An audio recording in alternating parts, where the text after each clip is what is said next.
For centuries, Appalachian roots were buried in myth.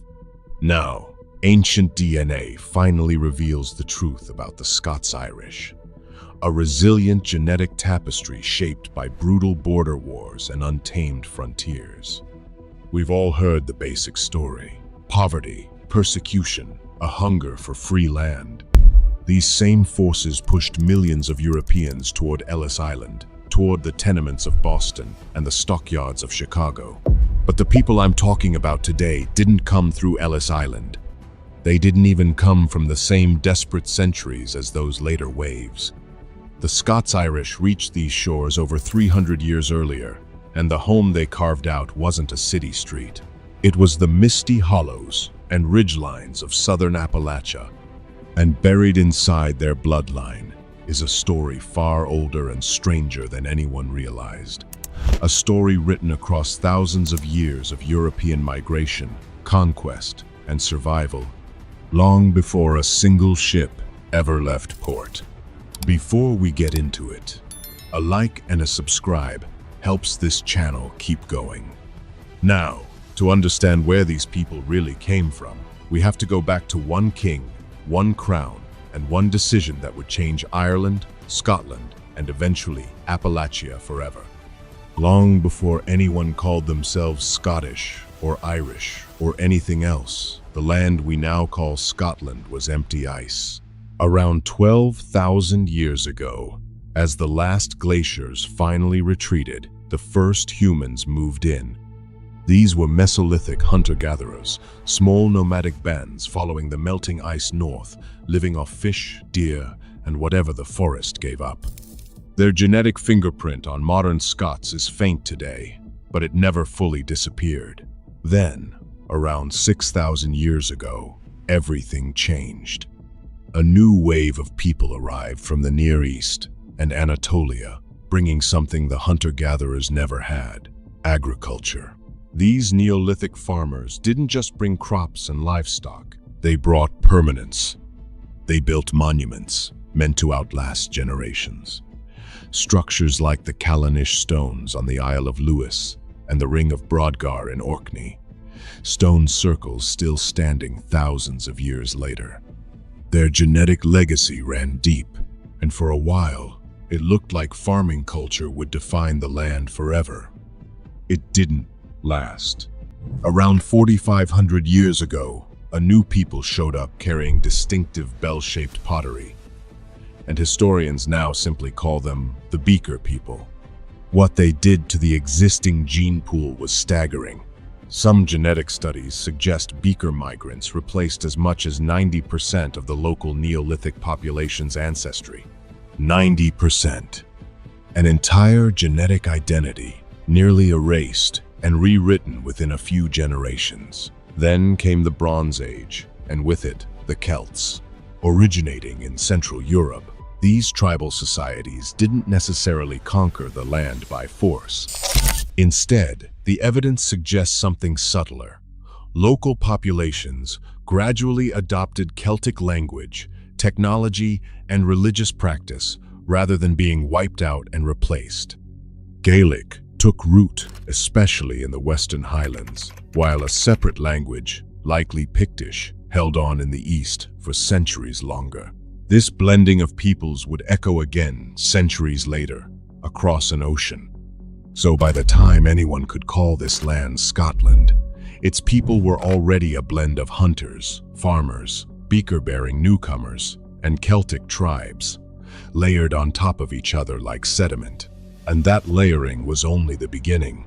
By the Iron Age, roughly 2,800 years ago, a new name enters the story: the Picts. The Romans called them Picti, the painted people, and they dominated what's now northern and eastern Scotland for centuries. Genetically, though, they weren't some separate race dropped in from elsewhere. Studies suggest the Picts looked a lot like other Iron Age populations across Britain, with their own regional flavor concentrated in the northeast. Rome itself barely touched Scotland. The empire built a wall and called it good enough. Hadrian's successors pushed the frontier further north, building the Antonine Wall, but it didn't last. And what little Mediterranean DNA shows up in the South today is a faint footnote compared to everything else layered into the bloodline. The real disruption came later, with longships on the horizon.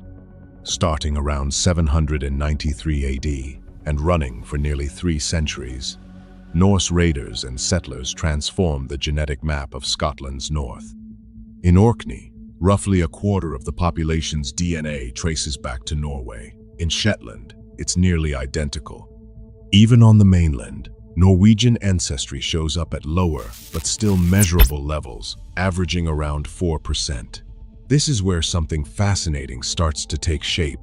Modern genetic mapping of Scotland reveals a clear divide running roughly along the line of the River Forth, separating northeast from southwest. That line lines up almost exactly with the old territorial boundary between the Picts and the Gaels.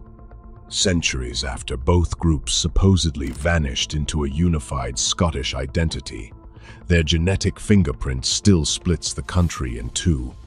And the Hebrides, those scattered islands off the west coast, turned out to be their own genetic island entirely, isolated enough over time to develop a distinct signature found nowhere else in Scotland. So, in truth, by the time the medieval period rolled around, Scottish wasn't one bloodline. It was Pict and Gael, Norse raider and native islander, mainland farmer and isolated Highlander, all stitched together but never fully blended. And every wave that followed, Norman, Flemish, Irish, would land on top of a population that was already, genetically speaking, a patchwork. In 1603, a single man inherited 2 crowns at once. James, the 6th of Scotland, became James the 1st of England. And with that, the idea of a united Britain finally had a ruler determined to make it real. James wasn't satisfied with just merging paperwork. He wanted permanence, a lasting Protestant kingdom that wouldn't unravel the moment he died. But sitting right in the middle of that ambition was Ireland, a problem English kings had been wrestling with for centuries.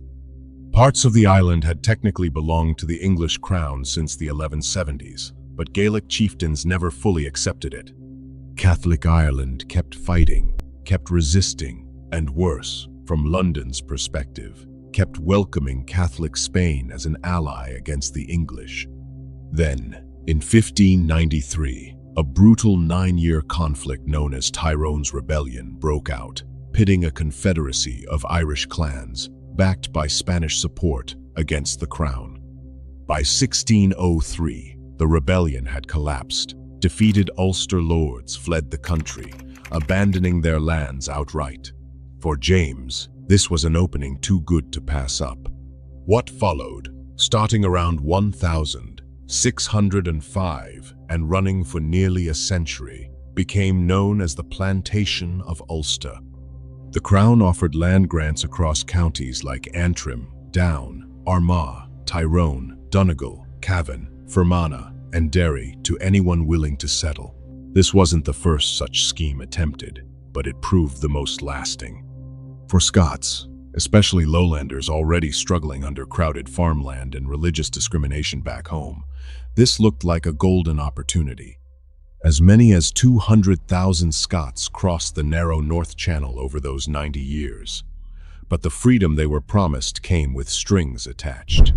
Most settlers worked as sharecroppers, barred from owning land outright, with no political voice whatsoever. And ironically, despite fleeing religious persecution, they were still required to tithe to the Anglican Church. Something unexpected happened anyway. As these transplanted Scots settled in beside native Irish communities, a genuinely new culture began forming, neither fully Scottish nor fully Irish, but something distinct. That blended Ulster identity is exactly what their descendants would eventually carry across an ocean. By the 1690s, the situation in Ulster was deteriorating fast. A brutal famine swept through, and waves of fresh Scottish migrants poured into the region looking for relief, which only added more mouths to feed onto already strained land.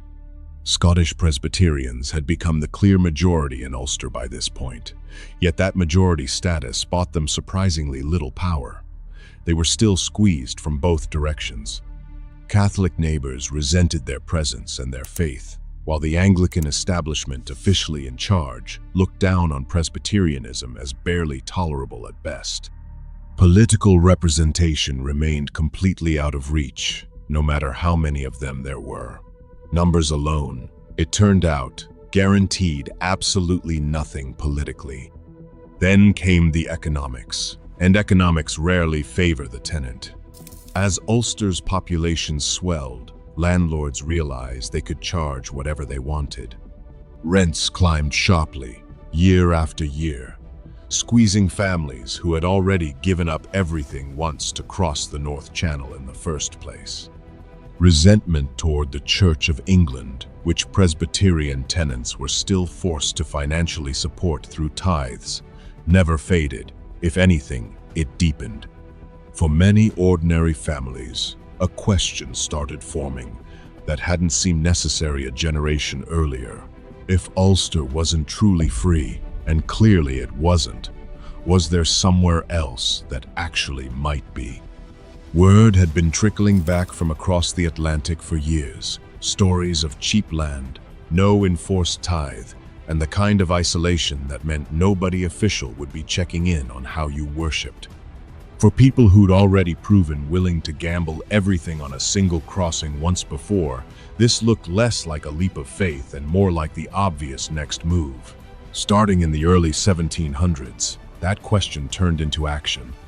A group history would eventually label the Scots-Irish began organizing passage to a continent most of them had never seen, chasing a promise that had already failed them once in Ulster. Whether it would actually hold up this time was anyone's guess. But staying put clearly wasn't working anymore, and that alone was reason enough to risk the ocean. One thing, before the final piece, everything I just showed you about the Scots-Irish bloodline is traceable inside your own DNA results. I wrote the guide for exactly that. It's called Where Do You Really Come From? Link is below. Now here's what nobody talks about. The first real wave crossed in 1718. A modest group of about 700 Presbyterian farmers and merchants from Ulster's Bann and Foyle valleys. The Bann Valley settlers pushed into the rough frontiers of Maine and New Hampshire, while the Foyle Valley group put down roots in Massachusetts. They were the opening act, not the finale. By the end of that same decade, another 2,600 had landed in New England alone, and still more were arriving directly in Virginia, fanning out across the Carolinas.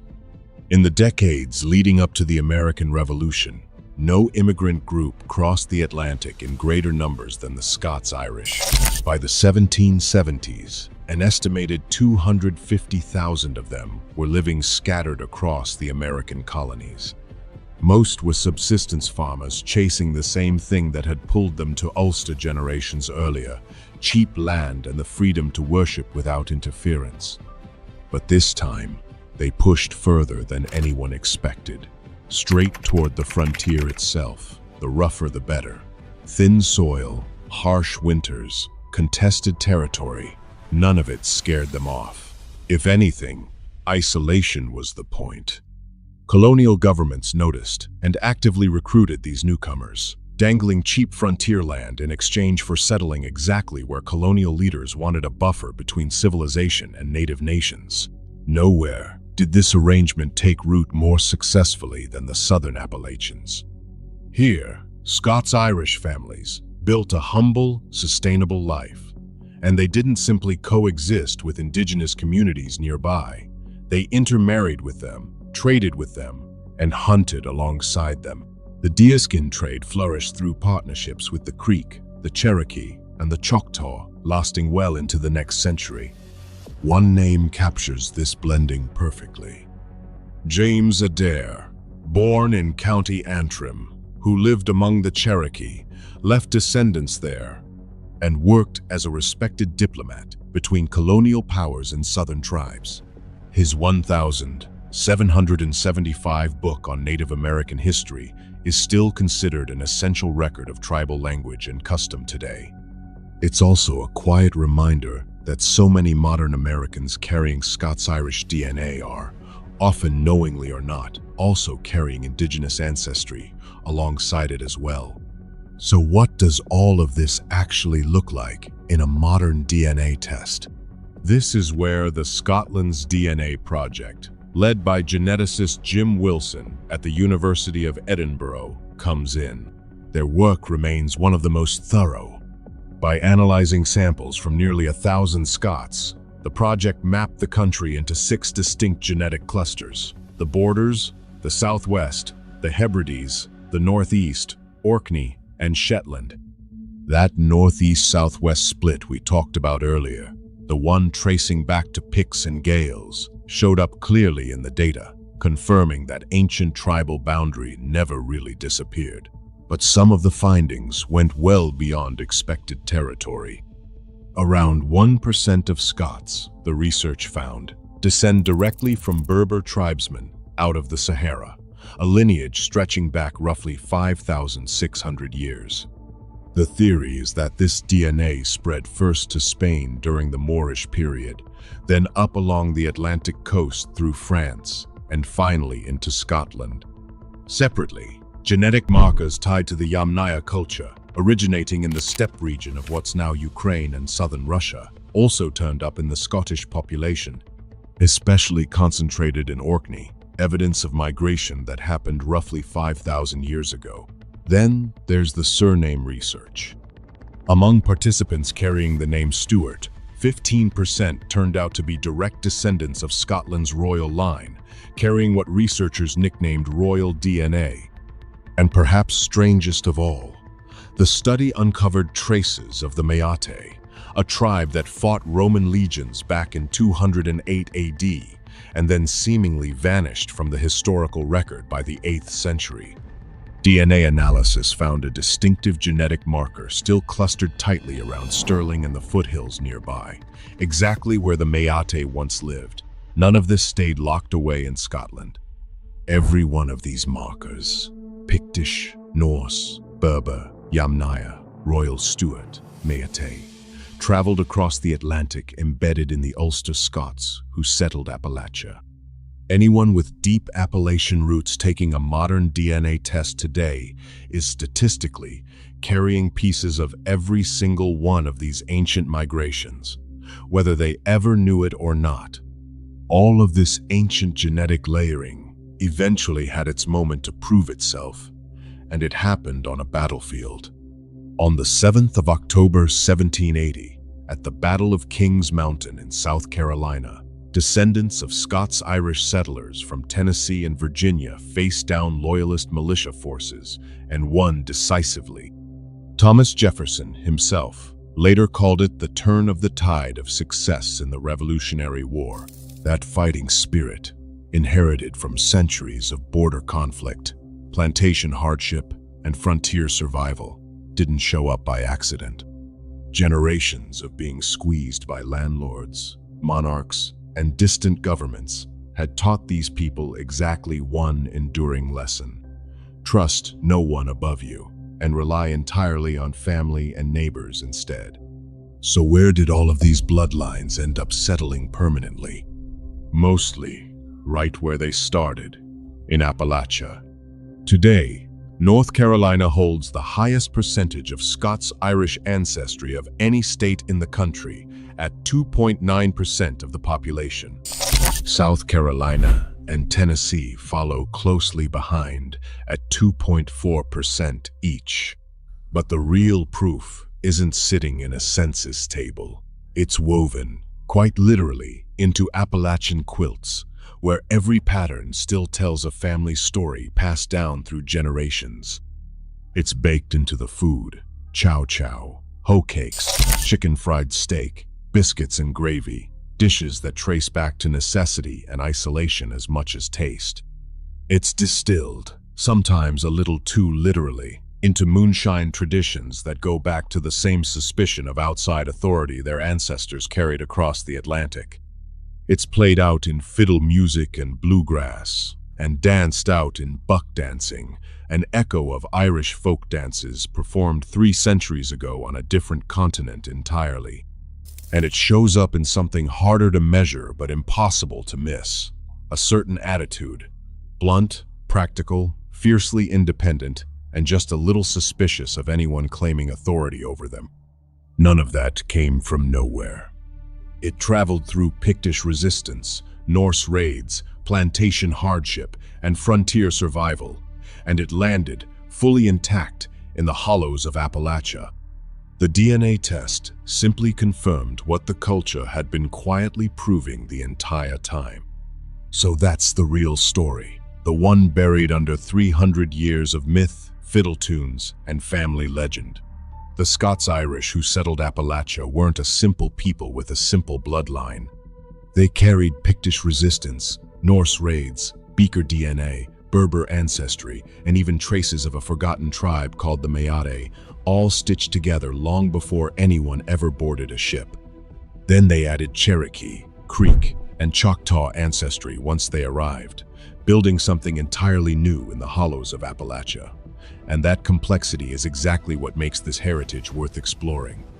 If you're of Scots-Irish descent, you're not just carrying one story, you're carrying dozens of them, layered on top of each other across thousands of years. Obviously, this is a massive topic, and there's no way to cover every thread of it in one video. If you've got family stories, old photographs, or pieces of this history passed down in your own household, I'd genuinely love to read about them in the comments below.